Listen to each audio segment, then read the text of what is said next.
चित्रकूट के घाट पर भई संतन की भीड़, तुलसीदास चंदन घिसें तिलक देत रघुवीर।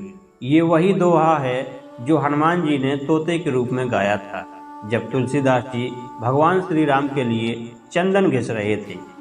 दोस्तों, आज हम आपको ले चलते हैं चित्रकूट और आपको बताएंगे वहाँ के बारे में, वहाँ कौन कौन सी जगह घूमने वाली हैं, कौन सी जगह कहाँ पर स्थित है, कहाँ पर कितने का टिकट लगता है और इन जगह का अपने आप में क्या महत्व है। अगर आप चित्रकूट घूमने जाना चाहते हैं तो आज इस वीडियो में आपको सारी जानकारी मिलेगी, इसलिए इस वीडियो को पूरा जरूर देखिएगा। तो चलिए चलते हैं चित्रकूट। जय जय श्री राम, जय जय श्री राम, जय जय श्री राम, जय जय श्री राम। चित्रकूट मध्य प्रदेश के सतना जिले के अंतर्गत आता है। चित्रकूट को भारत के महत्वपूर्ण धार्मिक स्थानों में से एक माना जाता है। इसका पहला उल्लेख वाल्मीकि रामायण में भी है। चित्रकूट का धार्मिक और आध्यात्मिक बहुत महत्व है। ऐसा माना जाता है कि भगवान श्री राम, माता सीता और लक्ष्मण जी ने अपने 14 वर्ष के वनवास के पश्चात लगभग 11.5 वर्ष इन्हीं जंगलों में बिताए थे। चलिए अब जानते हैं यहाँ कौन कौन से स्थान घूमने लायक हैं और क्यों। दोस्तों, आप भारत के किसी भी शहर से आएँ, अगर आप बस से आते हैं तो चित्रकूट से लगभग 8 किलोमीटर की दूरी पर स्थित है करबी बस स्टैंड। यहाँ पर पहुँचेंगे, यहाँ से आप टैक्सी पकड़ेंगे और सबसे पहले जाएंगे रामघाट, जिसका किराया आपको 20 रुपये लगेगा। चलिए रामघाट पर चलते हैं। ये है रामघाट, जो कि मंदाकिनी नदी के तट पर स्थित है। रामघाट धर्म और आस्था का प्रतीक है। रामघाट पर आप 24 घंटे में कभी भी जा सकते हैं, पर मैं आपको सलाह दूंगा यहाँ पर आप सुबह 5 बजे से 10 बजे के बीच और शाम को 4 बजे से 8 बजे के बीच जाएं तो बेहतर होगा। हम लोग शाम को 7 बजे पहुँचे थे। हमने पूरा रामघाट घूमा। यहाँ पर नाव भी चलती हैं, जिसका किराया प्रति व्यक्ति 50 रुपये होता है और रात में बोटिंग करने का मज़ा और भी रोमांचित हो जाता है। यहाँ रात में 8 बजे भव्य आरती का आयोजन होता है और आकर्षक रूप से सजी यहाँ की नाव की सवारी करते हुए भव्य आरती के दर्शन आपकी यात्रा को आनंदमय बना देती है।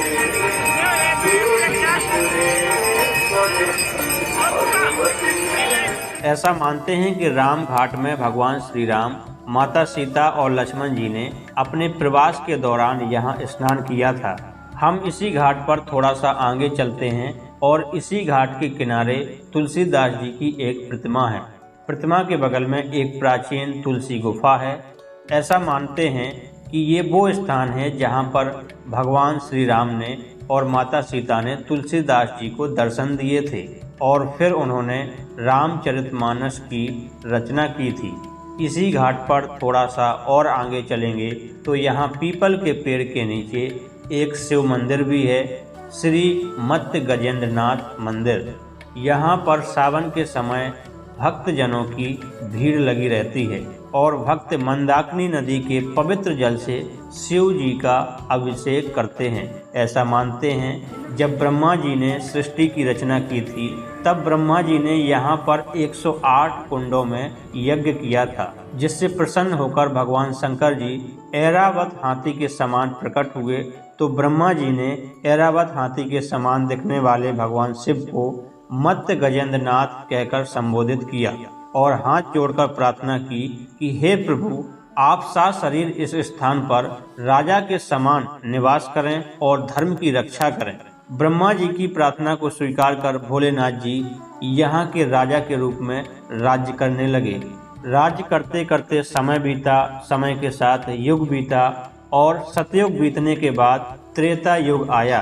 त्रेता युग में भगवान श्री राम, माता सीता और लक्ष्मण जी अपने वनवास के समय यहाँ पर आते हैं और यहाँ ठहरने के लिए यहाँ के राजा मत्स्य गजेंद्रनाथ जी यानी कि भगवान भोलेनाथ से प्रार्थना करते हैं, जिसके पश्चात प्रभु श्री राम यहाँ 11.5 वर्ष तक रहते हैं। जब श्री राम यहाँ से प्रस्थान करने लगे तो प्रस्थान के पूर्व श्री राम ने यहाँ पर एक और शिवलिंग की स्थापना की। तो अब हम चलते हैं कामतानाथ मंदिर की ओर। ऐसा मानते हैं यहाँ जो भी लोग आते हैं उनकी मनोकामना जरूर पूरी होती है। भगवान कामतानाथ श्री राम जी के नामों में से ही उनका एक नाम है और ये पूरे चित्रकूट के इष्ट देव माने जाते हैं। और यहीं से कामदगिरी पर्वत की 5 किलोमीटर की परिक्रमा प्रारंभ होती है। संस्कृत में कामदगिरी का मतलब है वो जगह जो आपकी सारी इच्छाएं पूरी करती है। ऐसा माना जाता है कि प्रभु श्री राम ने अपने वनवास के 11 वर्ष यहाँ पर बिताए हैं, इसलिए इस पर्वत के नाम से एक बहुत ही मशहूर दोहा है, चित्रकूट चिंता हरण कामदगिरी सुखधाम, धन्य धन्य ए धारणी पवन जिसका नाम। कामदगिरी पर्वत की परिक्रमा पूरे भारत में बहुत मशहूर है। यहाँ की यह मान्यता है कि आप दुनिया का कोई भी तीर्थ कर लें या फिर इस कामदगिरी पर्वत का एक परिक्रमा लगा लें, दोनों एक बराबर है। दुनिया भर से श्रद्धालु इस पर्वत की परिक्रमा करने आते हैं। ऐसा मानते हैं कि सभी पवित्र तीर्थ स्थान इसी परिक्रमा के रास्ते में है। श्री राम जय श्री राम जय श्री राम जय श्री राम। लक्ष्मण पहाड़ी कामतानाथ जी के मंदिर से लगभग 4 किलोमीटर की दूरी पर स्थित है। जब आप कामदगिरी पर्वत की परिक्रमा लगाते हो तो यहाँ भी जा सकते हो। यहाँ पर लगभग 150 सीढ़ियाँ हैं और रोपे भी चलते हैं, जिसका आने जाने का किराया 40 रुपए है। यहाँ पर आपको राम लक्ष्मण और भरत जी का मंदिर देखने को मिलता है। यहाँ पहाड़ी पर खम्भे बने हुए हैं। इन खम्भों को गले लगाने की मान्यता है। कहते हैं जब भरत जी यहाँ आए थे तब भगवान राम से गले मिले थे। भरत मिलाप, जैसा कि नाम से ही स्पष्ट है, यह वो स्थान है जहाँ प्रभु श्री राम अपने भाई भरत से मिले थे और भरत जी ने उन्हें अयोध्या वापस चलने के लिए आग्रह किया था। ऐसा कहा जाता है कि ये मिलाप इतना भावुक था कि यहाँ की चट्टानें और पहाड़ भी पिघल गए थे। भगवान राम और उनके भाइयों के चरणों के निशान आज भी यहाँ पर मौजूद हैं। हनुमान धारा रामघाट से लगभग 3 किलोमीटर की दूरी पर स्थित है। हनुमान धारा चित्रकूट की पहाड़ियों पर बसा हुआ एक मंदिर है।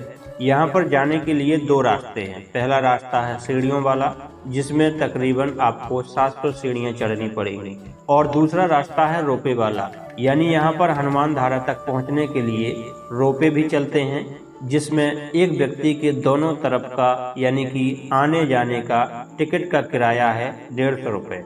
ऐसा माना जाता है कि जब हनुमान जी ने अपनी पूंछ से लंका जलाई थी, यानी कि लंका का दहन किया था, और उसके बाद युद्ध समाप्ति के पश्चात भी हनुमान जी के अंदर की आग बरकरार रही थी, तो हनुमान जी ने श्री राम जी से प्रार्थना की कि उनकी पूंछ के अंदर की आग अभी भी शांत नहीं हुई है। तो भगवान श्री राम ने एक बाण इस पहाड़ी पर चलाया और वहां से एक पानी की धारा निकलने लगी, और वह पानी की धारा हनुमान जी की पूंछ पर गिरती रही, जिससे हनुमान जी की पूंछ की अंदर की आग शांत हुई। तभी से इस पानी की धारा को हनुमान धारा के नाम से जाना जाने लगा।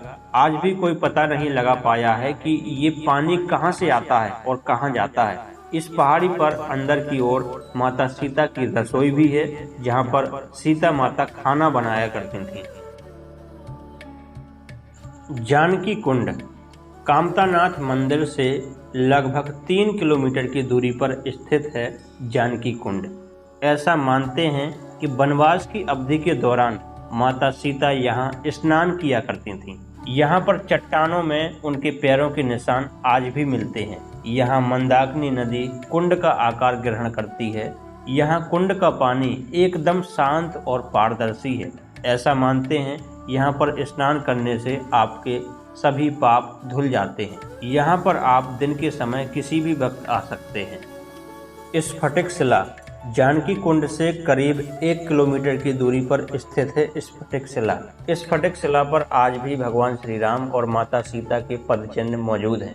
ऐसा कहा जाता है कि यहाँ पर भगवान श्री राम ने फूलों के गहने बनाकर माता सीता का श्रृंगार किया था। तभी इंद्र के बेटे जयंत कौवे के रूप में आए और माता सीता को चोंच मारकर उड़ गए। तो गुस्से में आकर भगवान श्री राम ने उनके पीछे एक तीर छोड़ा।